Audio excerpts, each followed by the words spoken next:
ल हाम्रो भ्युअर्सहरुलाई नयाँ ब्लगमा स्वागत छ। अब हामी अर्को ठाउँ पोखराको अर्को ठाउँमा आइसकेको छौं। हामी अर्को ठाउँ भन्नाले अब मन्दिरमा आइसकेको छौं। अब त्यसको नाम हो वृन्दावासिनी टेम्पल। यहाँको प्रसिद्ध मन्दिर रहेछ। अब हामी सबैजना अब सिडी चढेर माथि जान जादै गइरहेका छौं मेन टेम्पलमा। अब हेरौँ पूजा गरेर पूजा के भन्नु, अब खाइपी गरेर आछौ, यतिकै मन सफा गरेर ढोग्न आछौ। अब हेरौँ ल तपाईहरुलाई अब मन्दिर कस्तो रहेछ यो चाहिँ मेन इन्ट्रान्सद्वार हो। ढोगौँ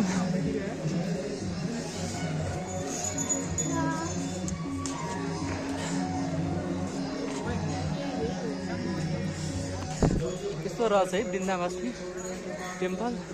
अब यहाँ हामीलाई अब जुत्ता निकालेर अब भित्र छिर्नुपर्ने हुन्छ।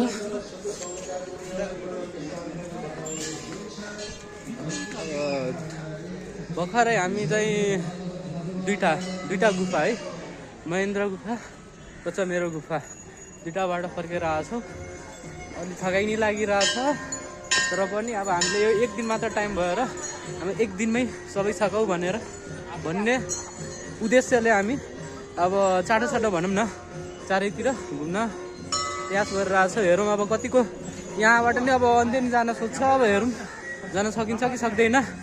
अब पोखराको मेन पोखरा भनेको हिमालयनको ठाउँ हो। अब हेरौँ हाम्रो ब्याकग्राउन्डमा हेर्न सक्नुहुन्छ कस्तो रहेछ हिमाल, कस्तो मजा टल्केछ। मेरो क्यामेराको क्वालिटी नराम्रो भएर होला, तर यस्तो बवाल टल्केछ नि हिमाल। ल हेरौँ त बल्ल अनि भन्छ नि हाम्रो हिमाल सुनको हिमाल त्यस्तै हो क्या।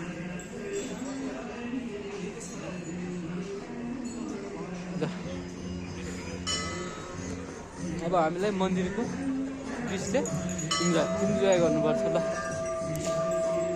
यहाँ चाहिँ मेरो साथीहरू भएको छ। ल केटाहरू के छ, एक्साइटेड?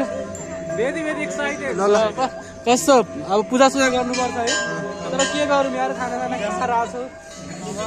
त्यही छैन यस्तो भन्छ नि मन सुध हुनु पर्यो, कुरा त्यही हो, अरू केही होइन। ल अब हाम्रो फोटो सेसन चाहिँ चलिरहेछ। यहाँ चाहिँ रहेको छ सुजित सर। के छ त यो अलि चिसो बढी भयो जस्तो छ हो सुजित सरलाई त। ल मेरो नि तान्देऊ न फोटो एउटा।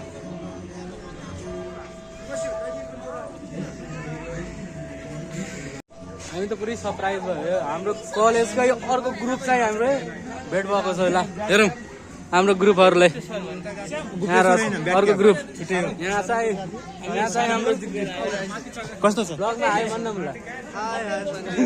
हाई सञ्जित नै, high everyone, not only Sanjit.